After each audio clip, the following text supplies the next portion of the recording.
Gravando, gente, entrou. Demorou um pouquinho a botar para gravar, vocês acreditam? Esse Google é uma benção. De novo, vou falar. Paz, seja bem-vinda. Como se fosse a primeira vez, né?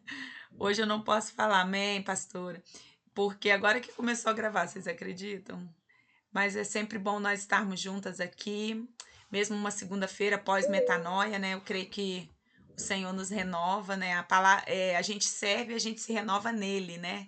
Para ele, para a glória dele, amém? Nós louvamos a Deus. Estava com saudade de ti, Luísa. Saudade dessa vozinha profética. A gente está aqui todo mundo. Oba, hoje tem terapia. Delícia. Boa tarde, meninas. A Terapia paz. com Jesus. Paz, Lilia. A paz, a paz. Paz, Lilia. Deu tempo de chegar um grupo bom. As meninas que estavam contigo já chegaram aí também, graças a Deus. Né? Não, hoje não teve, não. Ah, hoje não teve, não? Não, tá de férias.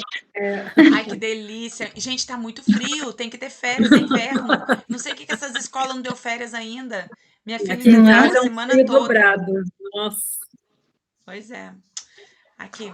Ô, Vanessa, a hora então pra gente começar já, pastora Angélica. Senhor, nós te louvamos por essa tarde. Te louvamos por esse lugar tão especial que o Senhor reservou para cada uma de nós. Senhor, queremos que estarmos aqui, Senhor, não é em vão. E nessa tarde, assim como em todas as outras que nos reunimos nesse lugar, Senhor, mesmo de forma online, será uma bênção e seremos ministradas pela Tua palavra, pelo poder do Teu Espírito Santo, e seremos reposicionadas e realinhadas diante daquilo que o Senhor quer ministrar no nosso coração nessa tarde.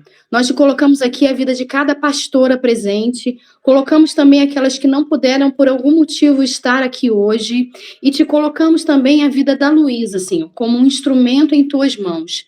Fala através dela, Senhor, tudo aquilo que o Senhor já ministrou, seja direcionado, revelado, ministrado nessa tarde. Nós assim te pedimos e declaramos que os nossos corações estão abertos, a nossa mente está alinhada ao Senhor para poder compreender tudo aquilo que o Senhor tem para cada uma de nós nesse momento. Nós te adoramos, te louvamos em nome de Jesus. Amém. Amém. Glória a Deus. Querida, seja bem-vinda. Tá com a palavra. Seja bem-vinda mais uma vez aqui. É sempre muito bom estar com você. Amém? Obrigada, é um prazer. Vamos lá. É um desafio falar para pastoras, porque falar da Bíblia para pastoras, porque vocês já conhecem a Bíblia de cabo a rabo. Já conhecem tudo, mas eu creio que a palavra de Deus, ela se renova, né? É engraçado, eu fico muito apaixonada quando a gente está lendo a Bíblia, uma passagem que a gente já conhece de trás para frente e, de repente, Deus fala alguma coisa que a gente nunca tinha ouvido ali naquela mesma passagem de sempre. E a minha oração foi para que Deus fizesse isso hoje também. Então, eu queria que a gente começasse abrindo nossas Bíblias em Gênesis, capítulo 15. Abram aí em Gênesis, capítulo 15, já desde o versículo 1 mesmo.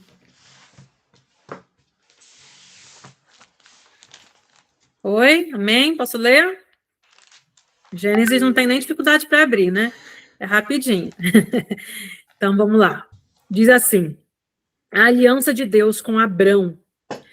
Depois dessas coisas, o Senhor falou a Abrão numa visão: não tenha medo, Abrão, eu sou o seu escudo. Grande será a sua recompensa. Mas Abrão perguntou: ó soberano Senhor, que me darás?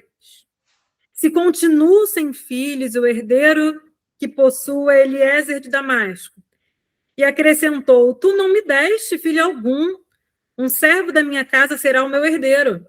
Então o Senhor deu-lhe a seguinte resposta: seu herdeiro não será esse, um filho gerado por você mesmo será o seu herdeiro. Levando-o para fora da tenda, disse-lhe: olhe para o céu, conte as estrelas, se é que pode contá-las. E prosseguiu: assim será a sua descendência. Abrão creu no Senhor, e isso lhe foi creditado como justiça. Disse-lhe ainda: eu sou o Senhor que o tirei de Ur dos Caldeus, para dar a você essa terra como herança.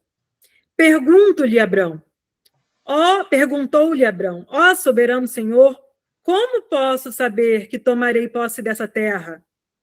Respondeu-lhe o Senhor, traga-me uma novilha, uma cabra, um carneiro, todos com 3 anos de vida, e também uma rolinha e um pombinho. Abrão trouxe todos esses animais, cortou-os ao meio, colocou cada metade em frente à outra. As aves, porém, não cortou. Nisso, aves de rapina começaram a descer sobre os cadáveres, mas Abrão as enxotava. Ao pôr do sol, Abrão foi tomado de sono profundo, e eis que vieram sobre ele trevas densas e apavorantes. Então o Senhor lhe disse, saiba que os seus descendentes serão estrangeiros numa terra que não lhes pertencerá, onde também serão escravizados e oprimidos por 400 anos. Vamos até aqui. É interessante que quando a gente começa esse capítulo, capítulo 15, da aliança de Deus com Abrão, a primeira coisa que Deus fala é, não tenha medo, Abrão, não tenha medo. Deus está trazendo para ele uma palavra de alívio, né? Uma palavra de encorajamento. Fica tranquilo, não precisa ter medo. Grande será a sua recompensa. Então, esse medo que Abrão estava sentindo tinha a ver com a recompensa que não tinha chegado ainda. Que recompensa? Deus tinha feito uma promessa para Abrão, um pouquinho antes, né? Sobre a descendência. Saia da tua casa, da tua parentela, da casa dos seus pais, eu farei de ti pai de nações. Eu te darei filhos, te darei descendência. E essa descendência não tinha chegado ainda. Então, a primeira coisa que Deus traz para a gente nesse início de noite é que, às vezes, nós precisamos ouvir a voz de Deus, começando a conversa, Deus puxando a conversa, dizendo, não tenha medo, as promessas que eu fiz para você ainda vão se cumprir. Fica tranquilo. Deus começa dizendo isso para a gente hoje. Amém? Não tenha medo, eu sou o escudo. Grande será a sua recompensa. E aí, depois de trazer esse lembrete de alívio e esse lembrete de a promessa vai se cumprir, Deus faz um convite. Vem cá, olha para o céu, olha para cima. Conta as estrelas, se é que pode contá-las. Até aí, embora a gente precise ouvir e reouvir da parte de Deus essa mensagem, sempre, todos os dias de preferência, né? Deus falando para a gente ficar tranquila, Deus lembrando a gente das promessas, Deus dizendo, olha para o céu, olha para mim, olha para onde eu estou, para de olhar para os problemas, olha para o céu. Embora a gente precise ouvir isso todos os dias de Deus, essa é uma temática comum de pregações nas igrejas, principalmente em culto de mulheres. Não estou trazendo nenhuma novidade, né? Confie em mim, fica tranquilo, não tenha medo. As promessas vão se cumprir. Mas Deus começa dizendo isso para Abrão. Então, ele traz uma mensagem de alívio, não tenha medo. E ele faz um convite, olha para o céu. Esse será o tamanho da sua descendência. Logo depois, ele faz um lembrete mais específico sobre a promessa. Eu sou Deus que te tirei de Ur dos Caldeus e que te levarei para a terra da promessa. Quando Deus chama Abrão para sair da terra da parentela, da casa do pai, Deus tinha um lugar, uma direção, um destino. Além desse destino, Deus tinha uma descendência, tinha filhos. E ele estava angustiado sobre isso. Mas aí o que me chama mais atenção, e talvez isso seja um pouco novo para nós, é que lá no versículo 12, ao pôr do sol, Abrão foi tomado de um sono profundo. Eu não sei se vocês sabem, mas esse sono profundo que está sendo referido aqui é o mesmo sono profundo, é a mesma expressão em hebraico que aparece só 7 vezes na Bíblia. É o mesmo sono profundo que Adão foi colocado lá no Éden. Quando que Deus colocou Adão no sono profundo? Quando foi tirar um pedaço da costela, né? Para criar Eva. E aí existem teólogos que acreditam que existem 2 motivos para Deus colocar o homem em sono profundo.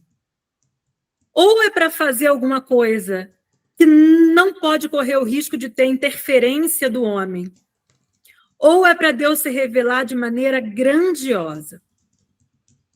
Eu creio que nesse sono profundo aqui que Deus colocou a Abrão, se tratava de não ter interferência, porque o que Deus ia revelar para ele agora era tão apavorante que ele poderia acordar desse sono. Veja que lá no começo, no versículo 1, Deus falou para ele numa visão.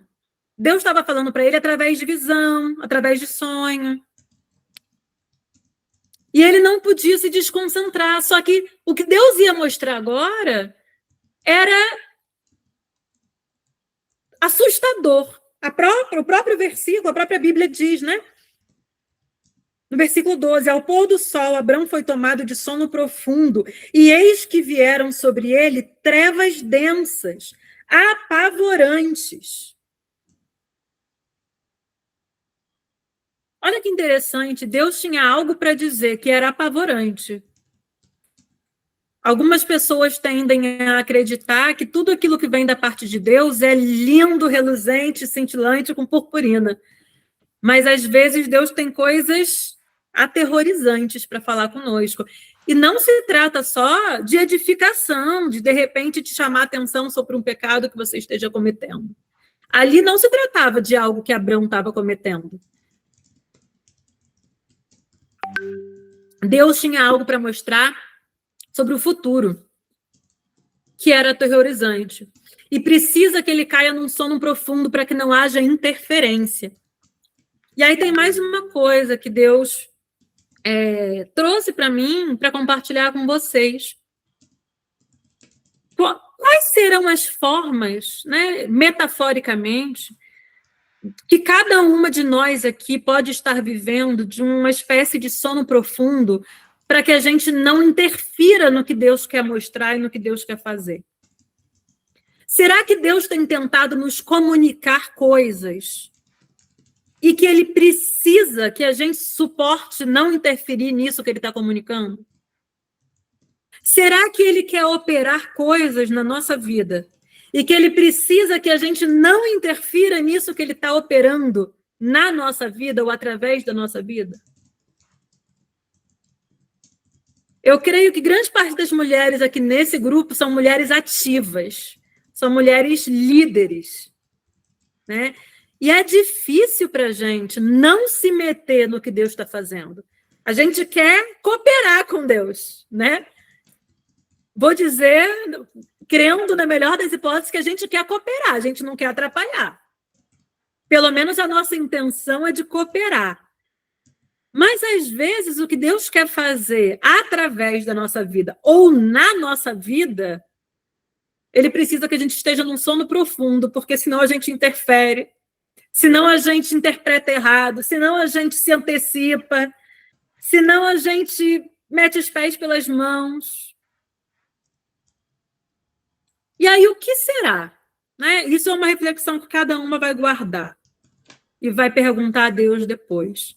Senhor, tem alguma coisa que o Senhor está querendo me comunicar e que eu preciso não interferir? Eu preciso só ouvir? Eu preciso só compreender? Eu preciso só aguardar? Porque lá no início, quando Deus chama Abrão para fora da tenda e fala, olha para o céu, vê as estrelas, Deus não precisou botar ele num sono profundo. Ele podia participar, ele podia comentar, ele podia falar, mas nesse segundo momento, ele não podia interferir. Ele precisava só entender e aguardar. E aí segue. Então o Senhor lhe disse, versículo 13, saiba que os seus descendentes serão estrangeiros numa terra que não lhes pertencerá, onde também serão escravizados e oprimidos por 400 anos. Mas eu castigarei a nação a quem servirão como escravos, e depois de tudo sairão com muitos bens. Você, porém, irá em paz, e os seus antepassados, e será sepultado em boa velhice. Então, veja bem, a gente está acostumado a fazer pregações diferentes nesse capítulo. Dividir esse capítulo em pregações diferentes. Mas vamos olhar para esse capítulo como um todo. Deus começa a conversa com Abrão dizendo: não tenha medo, fica tranquilo, a promessa está de pé. Eu vou te dar os seus filhos. Eu vou te dar a sua descendência. Certo? E aí, um pouquinho mais na frente, Deus fala para ele, na mesma conversa: os seus filhos serão escravos por 400 anos.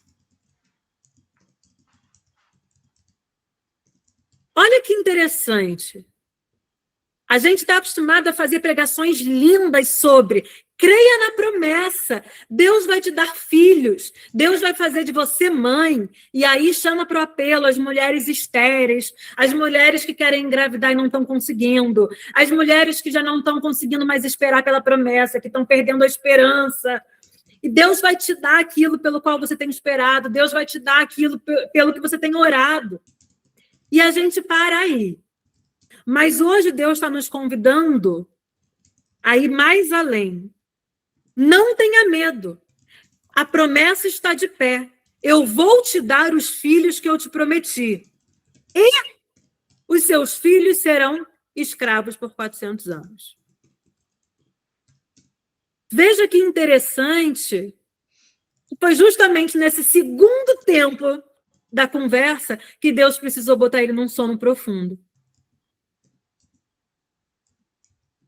Quem desse grupo aqui será que é a mãe mais coruja?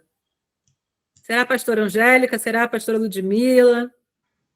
Tem umas que eu não conheço, a pastora Ludmila não. Imagina Deus dizer, olha, eu vou te dar o filho que você tanto quer. O seu filho vai ser escravo. Sabe esse filho que você orou por anos? Porque era a história de Abrão e da sua esposa Estéreo. Sabe esse filho que você sonhou tanto em ter? Esse projeto que você sonhou tanto em ter? Esse emprego, essa viagem, essa igreja? Eu vou te dar, filho. Não tenha medo. E serão escravos.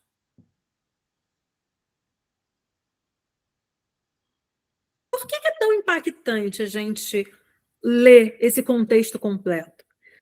Porque a gente precisa lembrar, e eu acho que muitas igrejas hoje estão se perdendo disso, graças a Deus não, pelo menos acho que eu conheço aqui não, de verdade, não estou brincando, graças a Deus não, mas a gente tem visto muitas igrejas, né, midiáticas que estão se perdendo nesse contexto, de que nós estamos pensando o evangelho em 4 pilares, que são a criação, a queda, a redenção e a consumação.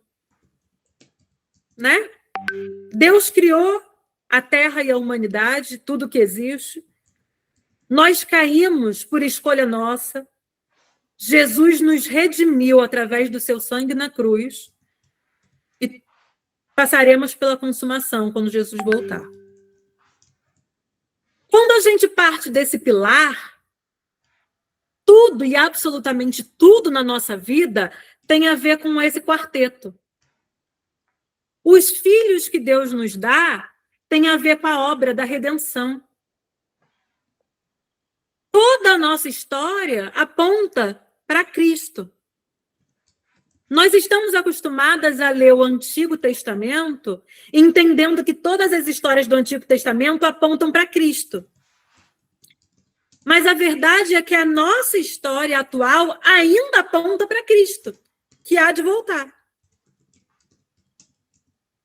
E aí, muitas de nós aqui, olha, todas nós aqui, temos promessas.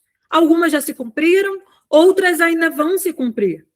Mas as promessas que Deus fez para a gente, a história que Deus deu para a gente, o marido, o casamento, o trabalho, a igreja que Deus deu para a gente, faz parte de uma obra completa que aponta para Cristo. Os nossos filhos não são para nós. Os filhos de Abrão não eram para Abrão, embora passassem por ele, porque ele é um personagem que participa, que tem o privilégio de participar da obra de Deus, assim como nós temos o privilégio de participar da obra de Deus. Então vejam que Deus fala, não tenha medo, eu vou cumprir a promessa, eu vou alegrar o seu coração, eu vou te dar os seus filhos. Veja as estrelas do céu, se é que pode contá-las, seus filhos serão como essas estrelas, incontáveis. Você se tornará Abraão, pai de nações. Mas essa nação será escrava, porque eu libertarei eles no Êxodo. Eu tirarei eles do Egito e levarei eles para a terra prometida. O Êxodo aponta todinho para Cristo. Então, quando Deus trouxe essa palavra revelada para o meu coração, isso é tão forte porque nos lembra, eu acho que essa palavra ela é um tapa na nossa cara para lembrar que não é sobre nós, que a vida não está centrada em nós. Nós fazemos parte de uma obra maior. Né? José era filho de uma mãe que esperou por esse filho e Deus precisou que ele se tornasse escravo no palácio, que ele fosse preso no palácio, para que acontecesse o que Deus fez através de José. Moisés era filho de alguém, Abrão era filho de alguém, Arão era filho de alguém. Cada um dos personagens reais, né, que foram usados para apontar para Cristo, eles eram filhos de alguém, eles eram a promessa de alguém. E todos eles precisaram passar pelo que precisaram, pelo que passaram. E aí, a gente precisa voltar para a gente, né? O que será que eu tenho esperado de Deus? E aquilo que Deus já me deu, será que está no processo correto que deveria estar passando? Não é porque Moisés, mais lá na frente, vai atravessar a descendência de Abrão no deserto, né? Na travessia no deserto. Moisés poderia pensar, nossa, está dando tudo errado. Por que Deus me mandou para o deserto para passar por isso? E, na verdade, não estava dando errado, estava dando certo. Ele estava sendo usado para libertar um povo, para atravessar um povo. Ah, mas esse povo está murmurando. Sim, você tirou eles do Egito, da escravidão. Eles estão doentes, eles estão em travessia, eles estão em transformação, eles estão em processo. Não está dando errado, está dando certo. Esse é o esperado. O que eu quero dizer com isso? Vou dar uma analogia mais clara agora. Talvez você tenha tido um filho bebê, né? Gerou, pariu, teve um bebê. Aí o bebê acorda no meio da noite chorando e você pergunta para Deus, Deus, está dando errado, por que esse bebê está chorando? Eu estou com sono, eu quero dormir. Não está dando errado, está dando certo, bebês choram. Bebês acordam de madrugada, é isso mesmo. Né? Então, tem coisas que talvez nós estejamos vivendo que causem em nós essa pergunta, Senhor, por que está dando errado? E aí Deus quer te perguntar nessa noite, mas quem disse que está dando errado? Está dando certo, está no meio do processo. Eu estou te usando para apontar para Cristo. Eu estou passando essas pessoas por você para apontar para Cristo. O dia que elas forem totalmente libertas, lavadas, remidas, isso apontará para Cristo. Para aquilo que só Cristo pode fazer. Está fazendo sentido até aqui? Está muito doido. Quer falar, pastora? Ludmila? Não. Não, só fez um ok. Se alguém quiser comentar, pode comentar. Quiser falar, pode falar. Então, Deus poderia não ter dito para Abrão que a sua descendência seria escrava. Poderia ter poupado o coração dele disso. Mas a verdade é que Deus estava preparando um homem forte na fé que precisava saber que aquilo que ele ia gerar serviria para um propósito maior. É como se Deus dissesse para Abrão: eu quero que você saiba o que os seus filhos vão sofrer, porque eu quero que você saiba que os seus filhos vão fazer parte de um propósito maior. Aquilo que você está gerando, aquilo que você vai gerar, faz parte de uma obra que aponta para Cristo.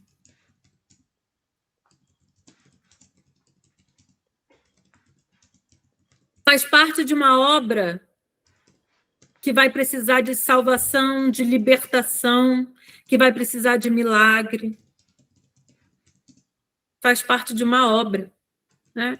A nossa vida, ela faz parte de uma obra maior. A nossa rotina faz parte de uma obra maior. Os nossos sentimentos fazem parte de uma obra maior.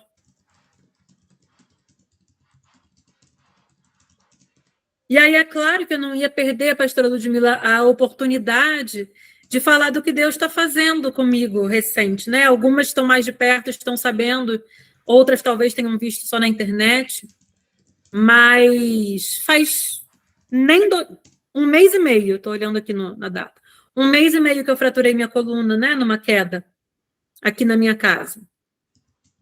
E ainda estou em recuperação. E é engraçado, pastoras, que eu ainda tenho tido amigos, né, que me mandam mensagem, que me ligam, que me perguntam: mas, Luísa, o que será que Deus está querendo te dizer com isso? O que Deus está querendo te ensinar? Por que Deus permitiu que você sofresse esse acidente, quebrasse a coluna? E eles perguntam como se eu não soubesse ainda a resposta. Mas, na verdade, Deus já falou comigo. E aí é a oportunidade que eu tenho de compartilhar com eles. E vou compartilhar com vocês também.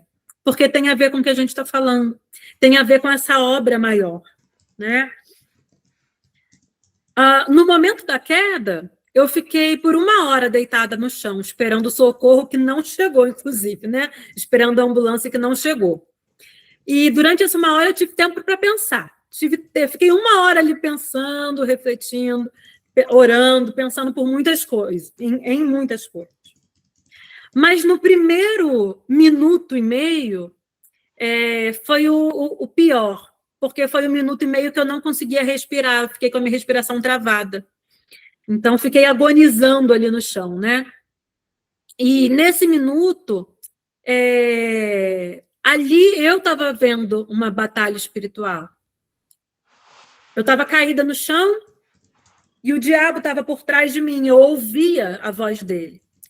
E engraçado que depois eu brinquei que... Por que ele não veio para minha frente? Eu não conseguia me mexer, eu não conseguia olhar para a cara dele para dar um tapa nele, mas ele ficava por trás de mim falando, né? E, para contextualizar, eu tinha acabado de voltar de uma viagem missionária. Eu cheguei no domingo e caí na segunda. Nessa viagem missionária, eu fiz um momento estratégico numa praça lá no Rio Grande do Sul, em que eu levei o tecido de circo, pendurei ele na praça e eu ficava fazendo acrobacias aéreas ali e atraindo crianças e adultos. E eu ensinava as crianças e os adultos a fazerem. Tinham outros focos, outras atividades acontecendo. E depois a gente pegou toda essa galera e levou para a igreja. E foi uma coisa linda. As crianças entregando a vida para Jesus de uma forma que eu nunca tinha visto na vida.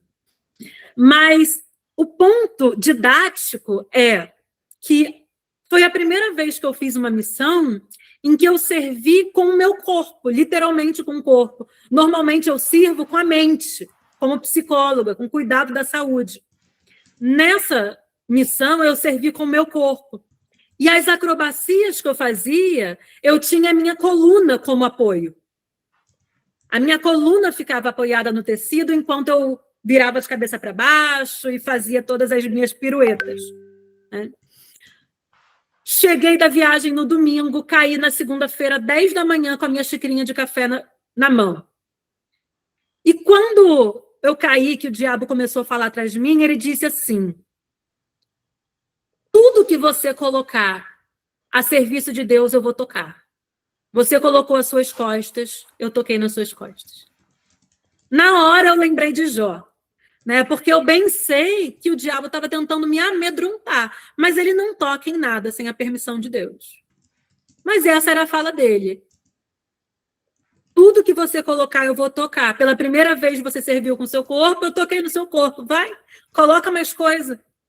Vamos ver o que mais que você vai continuar colocando. Vamos ver se você vai viajar de novo. E eu tinha mais uma viagem marcada em missão no final do mês, para o sertão. Como é que eu iria para o sertão com a coluna fraturada? E enquanto eu estava ali caída, eu pensava, meu Deus, a viagem está chegando, meu Deus, o que será que está acontecendo? Por que eu não estou respirando? Será que eu fraturei a costela e a costela rompeu o meu pulmão? O que está acontecendo? E eu ficava pensando em mil coisas. E aí eu comecei a orar em pensamento, porque eu não conseguia falar nem respirar. E eu disse para Deus, Senhor, se possível, passa de mim esse cálice, mas antes que seja feita a tua vontade. Senhor, se possível, que eu não perca os movimentos do meu corpo.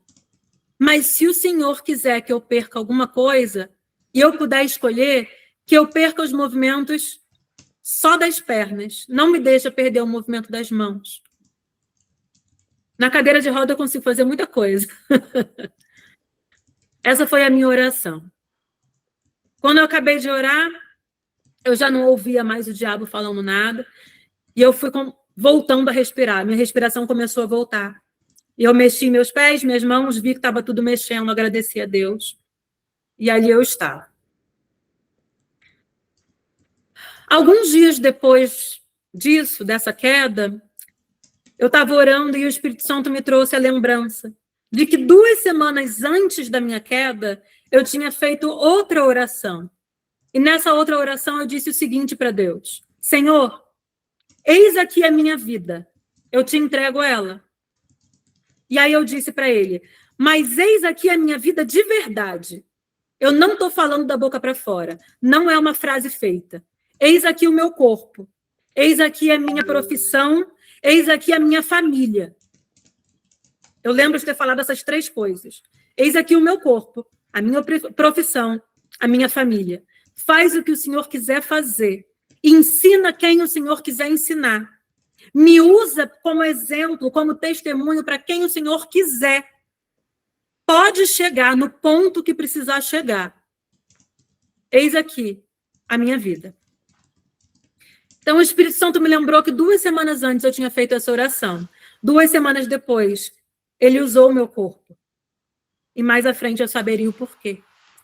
Então, é engraçado que o diabo ele acha que ele fez alguma coisa. Ele acha que a obra foi dele. Mas ele serviu a Deus. Se é que ele teve participação nisso mesmo, ele serviu a Deus. Se é que foi ele quem me empurrou naquela rampa, ele me empurrou servindo a Deus. Porque era uma rampa que eu descia todos os dias há 3 anos e eu nunca tinha caído. Já tinha cansado de subir e descer aquela rampa na chuva, eu nunca tinha caído. Nesse dia eu caí. Uma rampinha boba. Os médicos perguntaram, tem certeza que você não caiu de altura? Não foi de cima de uma cadeira, de cima de uma escada? Falei, não, eu estava andando e caí sentada, foi só isso. Mas não faz sentido essa sua queda ter quebrado a sua coluna do jeito que quebrou. Foram 3 fraturas, não faz sentido. Foi uma quedinha sentada. Falei, pois é, foi só isso. Eu estava descendo com um cafezinho na mão. E aí, com uma semana... Eu fiquei ruim o suficiente, né? Não conseguia me limpar no banheiro sozinha, não conseguia tomar banho sozinha. Para eu fazer xixi, alguém precisava ir comigo para me limpar. Para eu fazer cocô, alguém precisava ir comigo para me limpar. Para eu me virar na cama, eu precisava acordar o meu marido para ele me virar como um bloco, porque eu não podia torcer o tronco, né? Com um colete de ferro, mais o colete da barriga. Eu não conseguia dormir, não conseguia sentar, não conseguia levantar, não conseguia fazer nada sozinha. E com ajuda, ainda assim, muito mal. E aí, com 1 semana e meia depois da queda, pela manhã, eu orei, Senhor, a viagem está chegando, a viagem do sertão. E hoje eu tenho a consulta com o neurocirurgião. Eu te peço que o Senhor me cure só o suficiente para eu ir para essa viagem. Nem precisa me curar por completo, porque eu sei que ainda tem coisas que o Senhor quer fazer ao longo dessa história. Mas só o suficiente para que eu vá para a viagem. E aí eu fui para a consulta com o neurocirurgião, cheguei lá, Luísa, que coisa terrível, que história terrível, a sua coluna está horrível, eu acabei de ver aqui as imagens, está muito ruim. A gente vai ter que tirar esse colete muito aos poucos, ao longo dos meses. Mas deita aqui que eu vou te examinar. E aí ele foi, refez os exames de imagem. Quando acabou o exame, ele falou, não, você vai sair daqui sem colete hoje, pode tirar. Você está bem, está fora de risco. A gente vai caminhando só na medida da sua dor. Eu falei, posso ir para a viagem? Ele, pode ir para a viagem. Só tenta conseguir uma cama, não dorme na barraca. Eu falei, não vou dormir na barraca não, fica tranquilo. E aí, por que isso serve a Deus? Porque essa viagem do sertão, né, algumas de vocês já conhecem, é uma viagem que nós fazemos parte de um grupo de voluntários não cristãos médicos. É uma missão médica. São 30 médicos não cristãos trabalhando voluntariamente no sertão. E esses médicos, alguns deles, a presidente da ONG, eram os médicos que estavam me acompanhando, que receberam a minha tomografia, que disseram para o Rafael o que estava acontecendo, que explicaram. E que disseram, está muito ruim, ela não vem para a viagem. E quando eu cheguei lá, eles disseram, não tem como você estar aqui.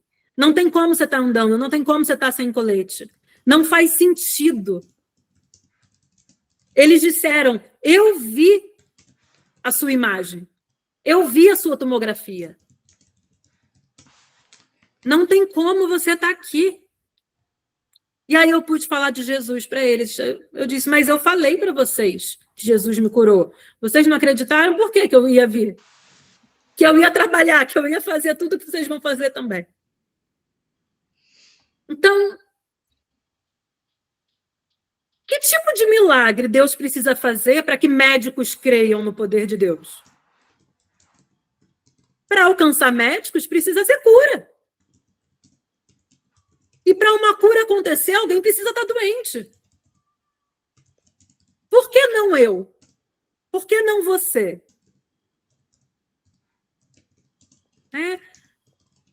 Isso tem a ver com o que a gente estava falando aqui em Gênesis.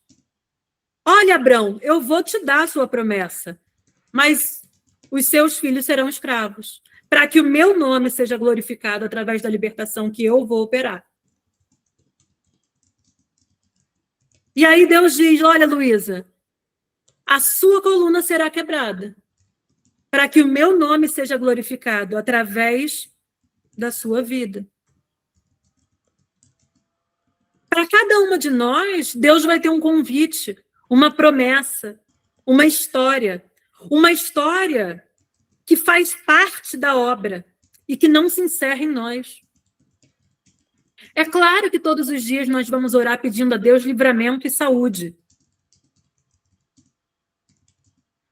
Mas será que esse eterno estado de saúde testemunha Deus para os incrédulos?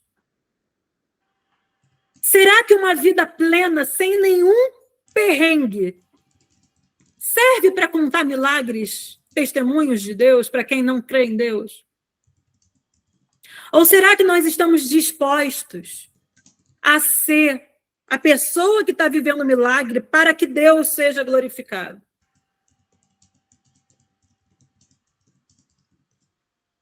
Até que ponto estamos dispostos a oferecer a nossa vida de verdade a Deus? Foi por isso que o Espírito Santo me fez lembrar dessa oração que eu fiz antes da queda. Eis aqui o meu corpo, faz o que o Senhor quiser, me usa de exemplo para quem o Senhor quiser usar. Eu tenho o privilégio de estar no meio de médicos. Quem evangeliza? Médicos, intelectuais, ricos de São Paulo. A gente está acostumado a fazer evangelismos estratégicos na praça, na comunidade, na favela, para alcançar o pobre. Mas que tipo de evangelismo estratégico existe para alcançar os médicos intelectuais de São Paulo, por exemplo? Não tem. Então, por que eu não seria usada por Deus para alcançar essas pessoas? Porque dói? Porque eu perdi algumas noites de sono? Porque eu fiquei 1 minuto e meio sem respirar? Quanto tempo será que Jesus ficou sem respirar na cruz? Quanta dor ele sentiu e se submeteu a sentir por nós? Quantos sofrimentos ele se submeteu a sentir e a passar por nós? E quantas vezes nós não queremos passar por sofrimento nenhum e perdemos o ânimo quando o sofrimento vem sobre nós? Mas a palavra de Deus diz que no mundo tereis aflições. E essas aflições vão glorificar o nome de Deus. A questão é, Senhor, que essas aflições glorifiquem o teu nome. E aí, essa semana eu estava orando e Deus me conduziu numa oração tão linda. E eu pedi a Ele, Senhor, tudo que eu conhecer no mundo, eu quero conhecer através de Ti. As coisas boas e as coisas ruins. Eu quero que seja o Senhor me apresentando. Sabe quando uma mãe leva o seu filho pequeno para tomar injeção, para tomar uma vacina, para tirar sangue, e diz para ele, filho, olha, vai doer, vai ser uma picadinha, a moça vai botar um elástico no seu braço, vai apertar um pouquinho, vai enfiar a agulha, vai tirar o sangue, vai doer, depois vai ficar um vermelhinho, mas é uma dor pequena, você suporta. Você está apresentando para o seu filho uma dor, uma coisa ruim que ele vai passar. Mas é você que está apresentando e é você que está dando apoio. Então eu falei, Deus, eu quero conhecer tudo através de Ti, que seja o Senhor me apresentando o mundo, que seja o Senhor me apresentando as aflições, que seja o Senhor me apresentando e me dando suporte nas aflições. Eu não quero conhecer a aflição na mão do diabo. Eu quero conhecer as aflições na Tua mão. E aí ele foi me lembrando. E o Espírito Santo de Deus levou Ezequiel até o Vale dos Ossos Secos. E o Espírito Santo de Deus levou Jesus até o deserto para ser tentado. Quantas vezes nós vimos Deus levando os seus filhos para conhecer algo ruim? Mas que nesse algo ruim o nome de Deus seria glorificado. Então, eu quero, Deus, eu quero conhecer tudo através de Ti. Que o Senhor seja o meu guia turístico da vida. Que o Senhor me apresente tudo. O que dói e o que alegra. Mas que seja o Senhor me apresentando, que seja o Senhor vivendo isso comigo. E que o Seu nome seja glorificado através disso. Então, para a gente fechar, vamos só rememorar. Em primeiro lugar, Deus puxou o assunto com Abrão, trazendo alívio. Não tenha medo. Eu sou o seu escudo. A sua promessa vai se cumprir. Em segundo lugar, Deus diz, olha para o céu. Lembra da promessa. Esse será o tamanho da sua descendência. Em quarto lugar, Deus lembra, eu te tirei daqui para te levar até aqui. Eu te tirei de Ur dos Caldeus e te levarei para a terra prometida. Em quinto lugar, Deus coloca em sono profundo. Qual é o sono profundo que eu estou vivendo? O que Deus não quer que eu interfira nesse momento da minha vida? Ele quer que eu saiba, mas Ele não quer que eu interfira. Em sexto lugar, Deus te apresenta. Esses são os filhos que eu te prometi, eles serão escravos. Então, em sexto lugar, que Deus revele para nós, no dia de hoje, nessa segunda-feira, quais situações nós temos vivido difíceis que fazem parte da promessa, fazem parte da obra completa. Não é para a gente pedir para Deus para dar livramento, é para pedir para Ele te fortalecer enquanto você está vivendo exatamente o que tinha que estar vivendo. Não era para Moisés pedir para Deus para tirar ele do deserto. Era para Moisés pedir para Deus, me ajuda a permanecer atravessando esse povo no deserto, até que a gente chegue do outro lado. O deserto fazia parte do plano. A travessia fazia parte do plano. Não era um erro. Amém? Por último, Deus faz uma aliança com a gente. Esse capítulo é sobre a aliança que Deus faz com Abrão, né? E quando Deus faz essa aliança, aqui no versículo...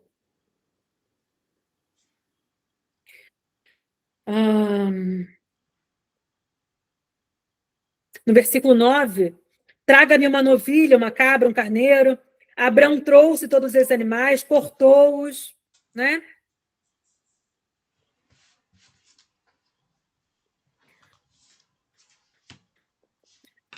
Esse sacrifício era o selo da promessa, porque lá no início Abrão perguntou, mas como que eu posso ter certeza que o Senhor vai cumprir a promessa?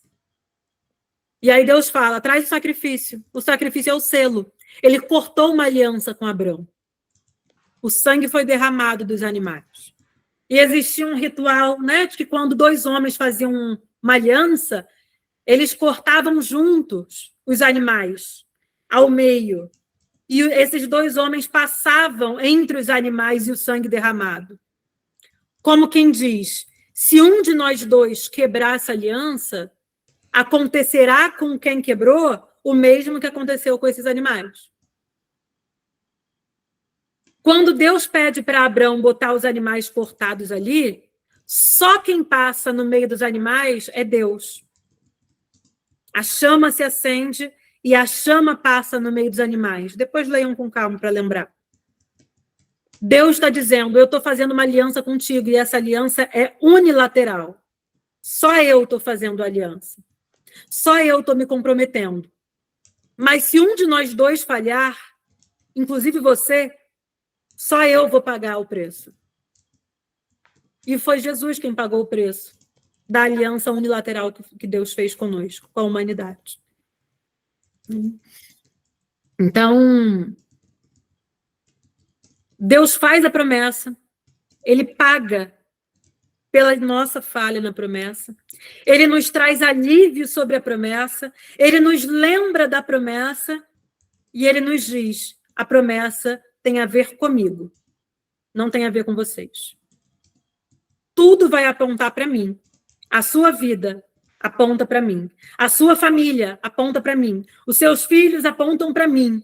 O seu trabalho aponta para mim. A sua igreja aponta para mim. O seu sofrimento aponta para mim.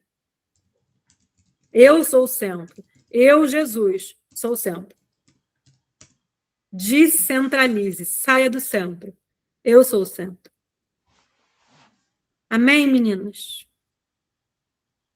Foi isso, pastora Ludmila, que Deus me trouxe para compartilhar com vocês. Se quiserem falar alguma coisa, comentar alguma coisa.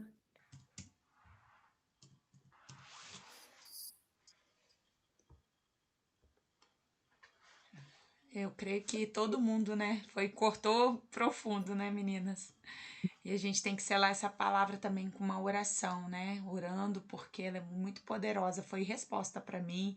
A gente estava antes orando falando, meninas, todas estão fazendo check-up de saúde, comprometimento e responsabilidade, né? Se não preguem. Se não fizer check-up de saúde, não vai pregar, hein? Fazer igual eu faço com as mulheres da minha igreja, né? Teve uma época que os adolescentes tudo saíram da escola. Eu falei, ó, se sair da escola, não ministra na igreja. Aí, corta o fio da meada. Mas eu creio, pastora, Luísa, nossa preciosa pastora, né? que nós precisamos selar e tomar esse posicionamento de entendimento, Uhum. de não deixar, né? Eu até anotei aqui no meus, post-it, menina, cadê o post-it? Né? Não interferir, gente, isso foi... Vamos ficar no sono para nós não interferirmos, um Estou sono tentando.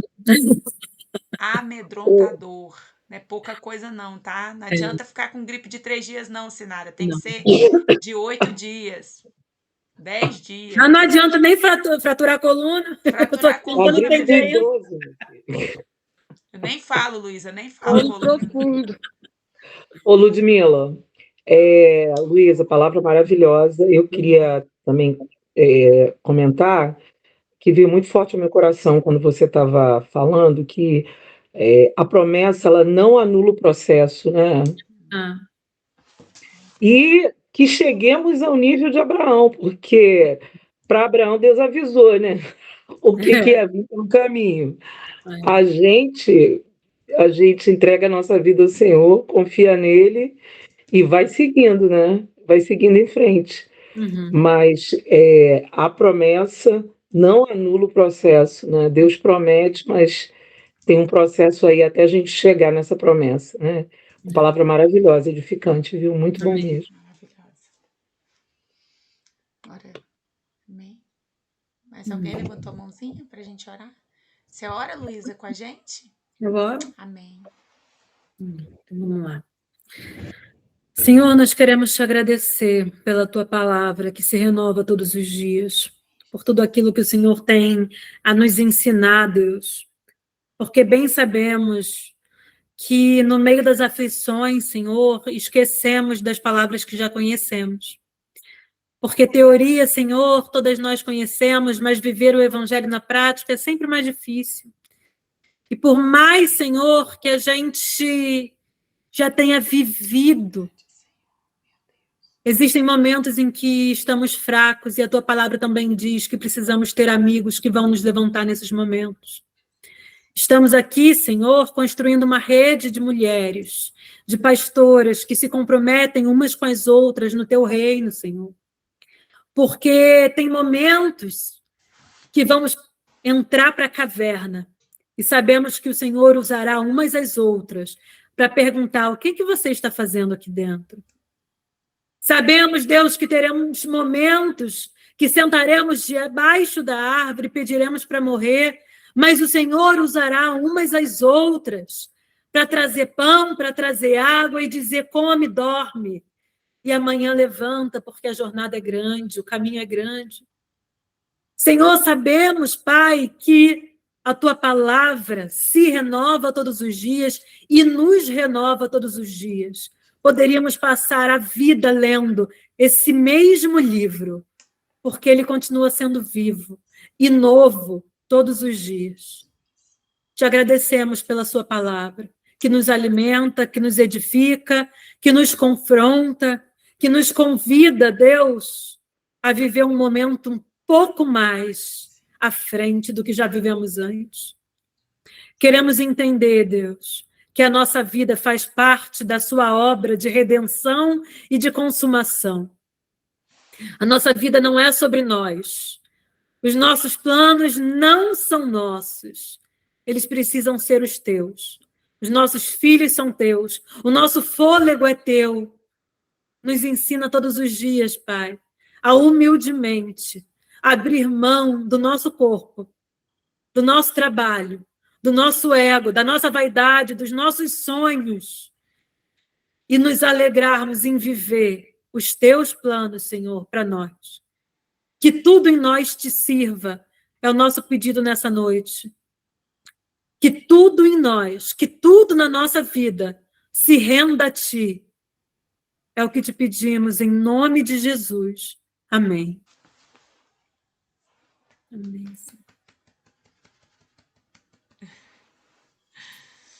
Amém, amém. Não liga não, gente, sou chorona mesmo.